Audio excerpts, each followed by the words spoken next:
Hi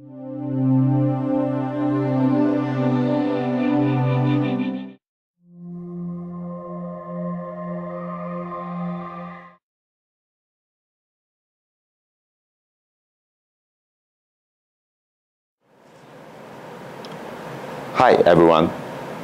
In the previous section, we talked about the value proposition. But to make your value proposition come real to your customer, you will need a business model. A business model is a broad plan for what products or services your company plans to sell. So how can you make those products, or how can you provide those services? Usually, a business model can be broken into two parts. The first one is the way to fulfill your value proposition. That is, creating the value for your customers. There is another part of business model. That is, how you plan to earn sufficient revenues. Remember, even though you have created value to your customers, it doesn't mean they are going to pay you for that. So the second part is a revenue model to make the value creation to become your profit. First, let me make an example about business model. I think that most of you realize that there is a social media called Facebook. Facebook has its own business model that everybody put their information on Facebook and they will virtualize the real person-to-person relationship on the internet.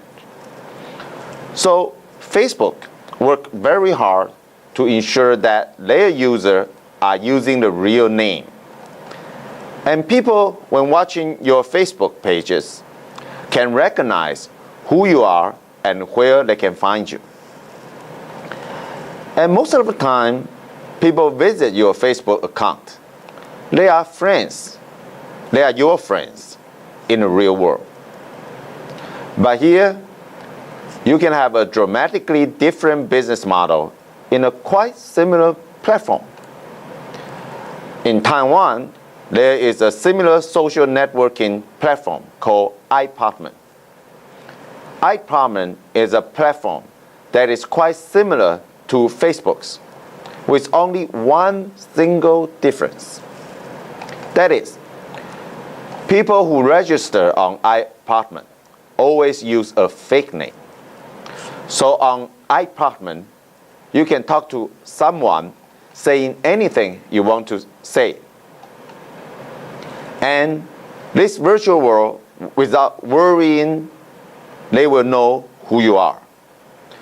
So in iPartment, you can do a lot of crazy things because the one that you play on this virtual world is just a kind of characters. It is not real you.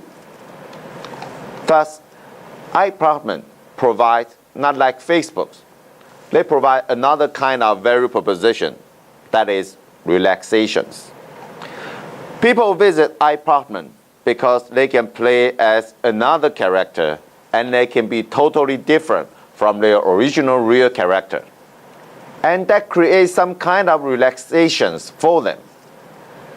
So, a lot of very famous people in Taiwan who have to behave themselves in the real world, they have to be very careful about what they say, what they do. Well, during midnight, usually, they will go to iPartment and they can just like the ordinary people that can do anything. Simply because now nobody knows who they are, and they will have quiet relaxation on iPartment. So that is iPartment's business model. Their system might look like Facebook's, but their business model and value proposition is quite different from the Facebook's.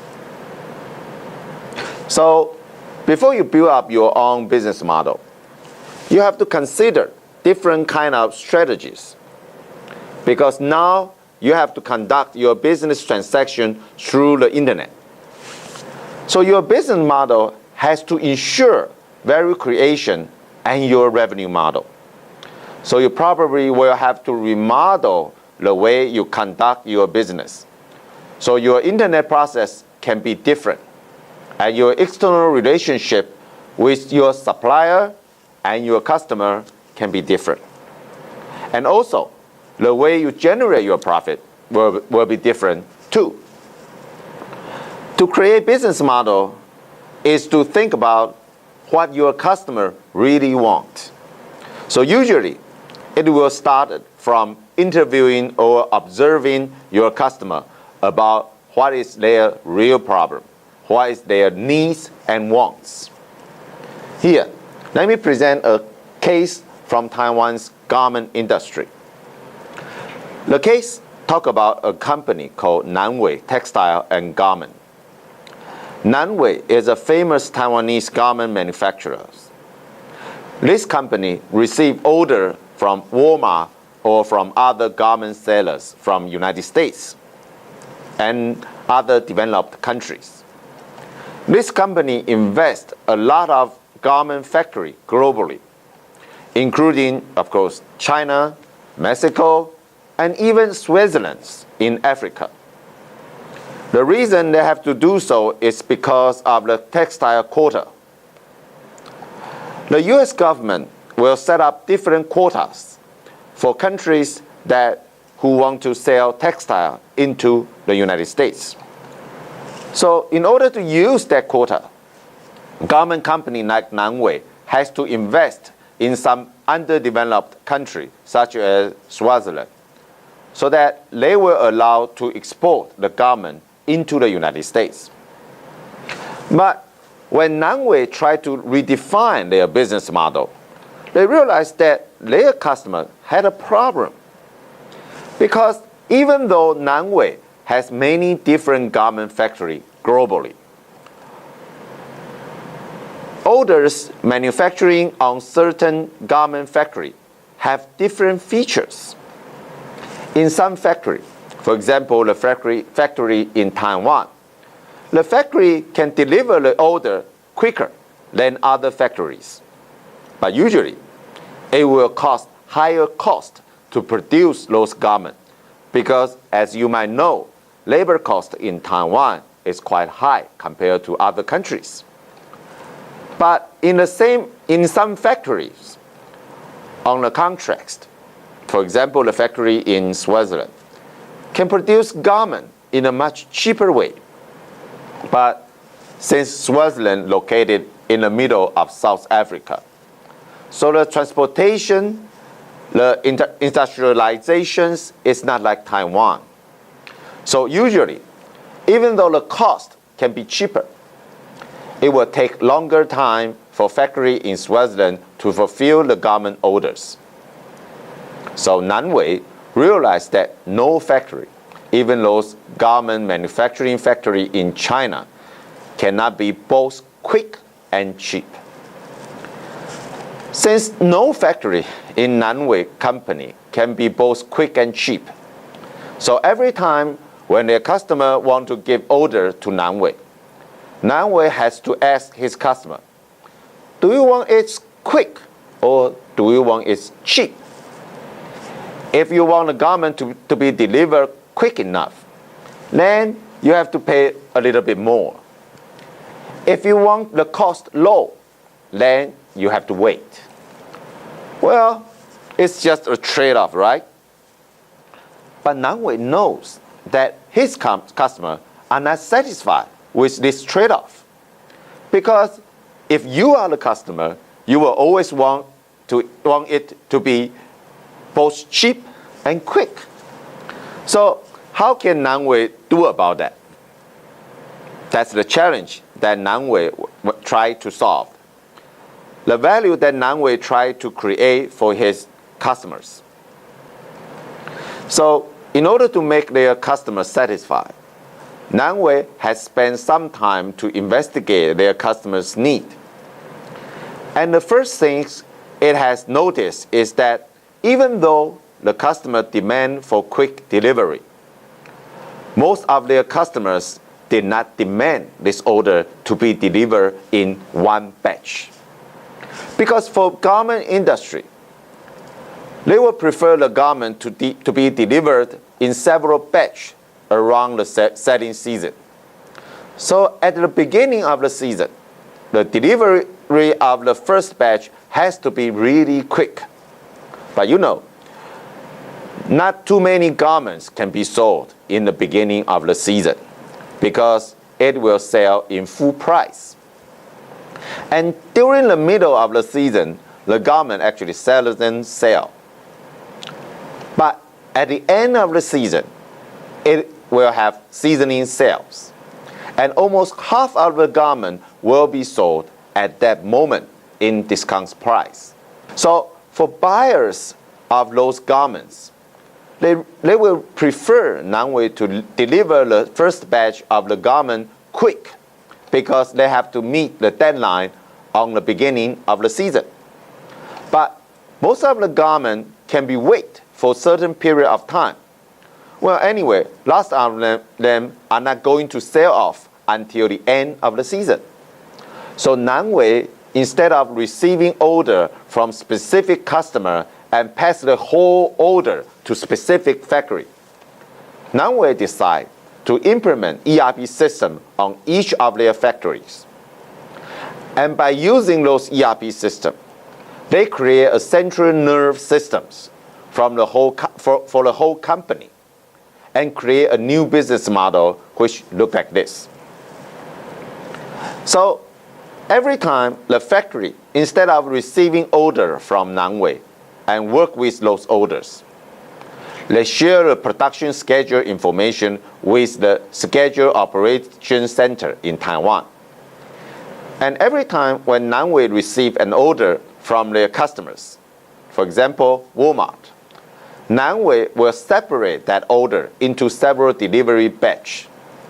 The first batch, which has to be quick, will be manufactured in factories such as Taiwan. So in Taiwan, they can deliver the first batch within 2 weeks. And actually, the first pack, Nangway is actually losing money for this batch. Why they want to do that? Because for the majority batches, which are the majority of garment orders, will be manufactured by factories such in China or Switzerland factories.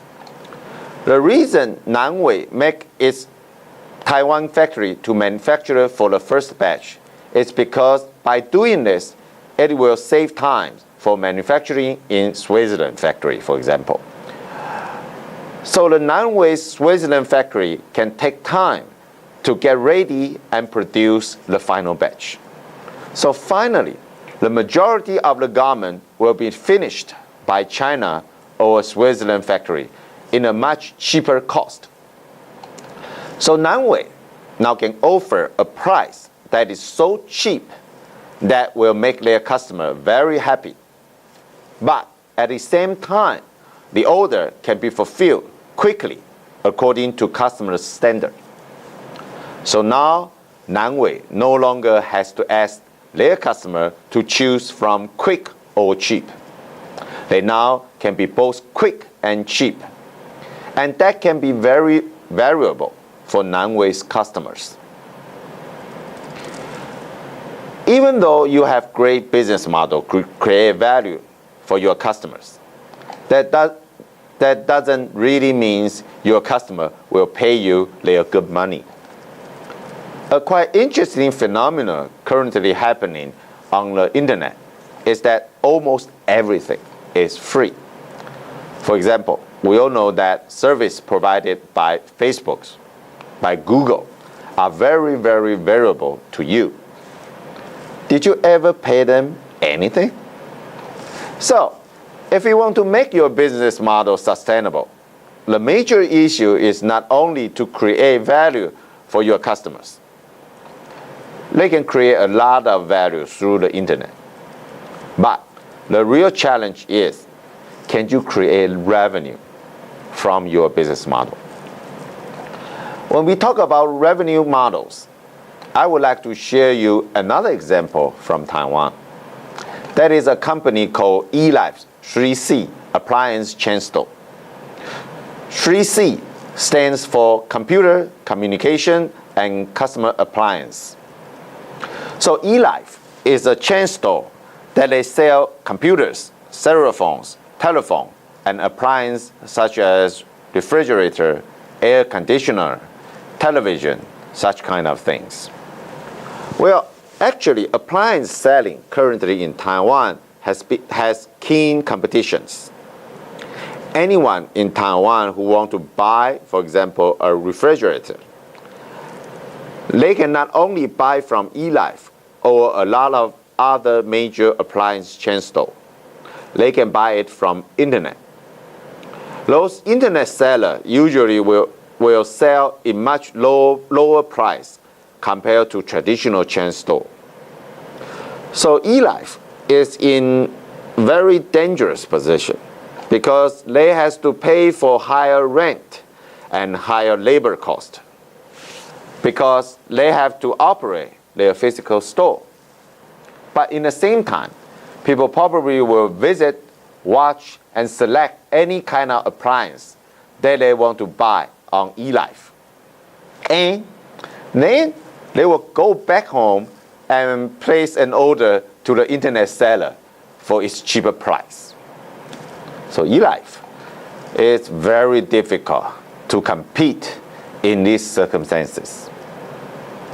They always have to respect their price according to their internet competitors. So how can they survive? You see, they sell the appliance in the same price according to their internet competitor, but they have to operate their physical shop. So eLife decides to have totally different revenue model compared to the traditional way of selling appliance.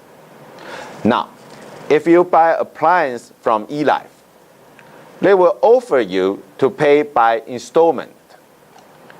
After you buy the appliance from them, they actually will offer you an option to borrow more money from them.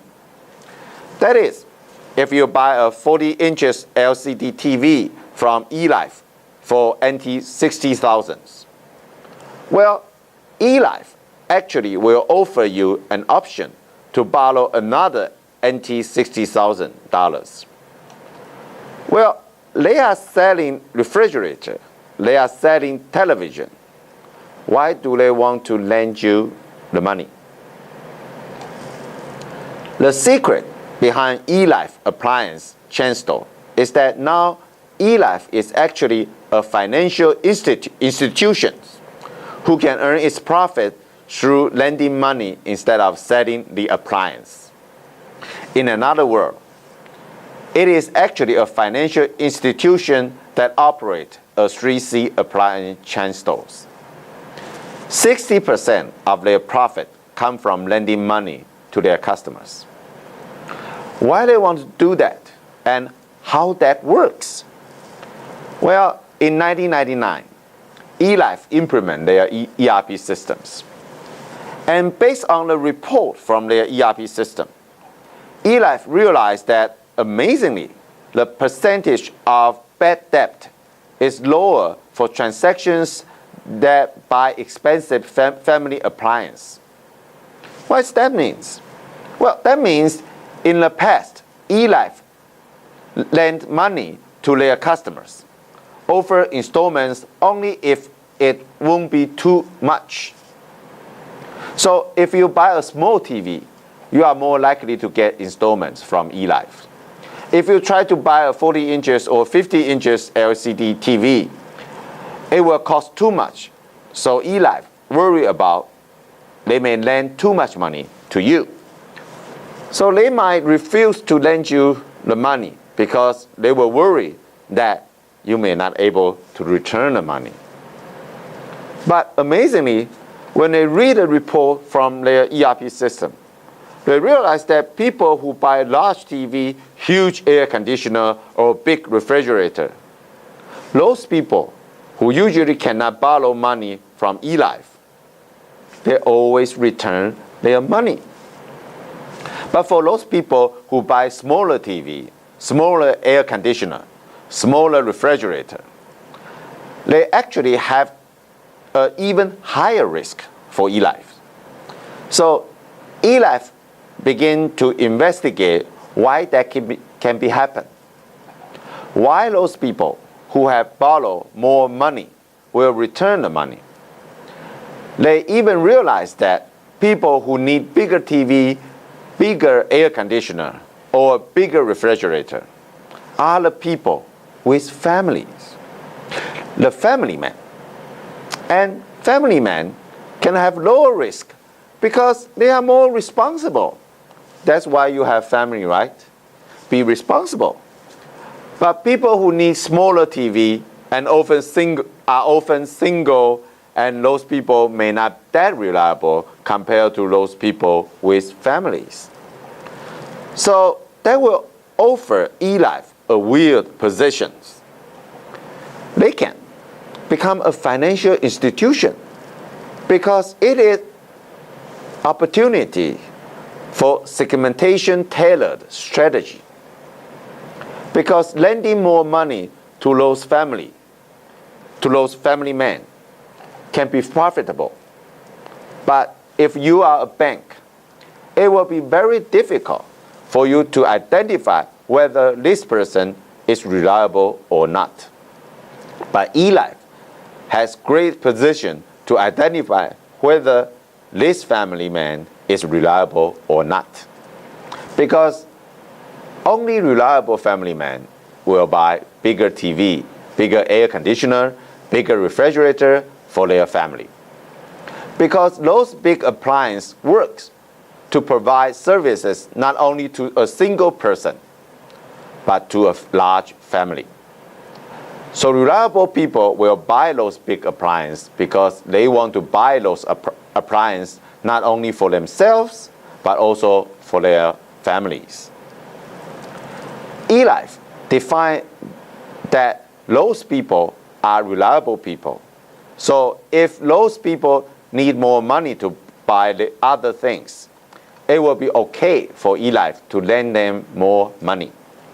So that's why when you buy a 40 inches LCD TV for $60,000, e-life can offer you another option for another $60,000. By buying that TV, e-life can recognize that you are quite a reliable person, and they can lend the money to you, and you will return the money. And they earn from the interest that you pay for the installments.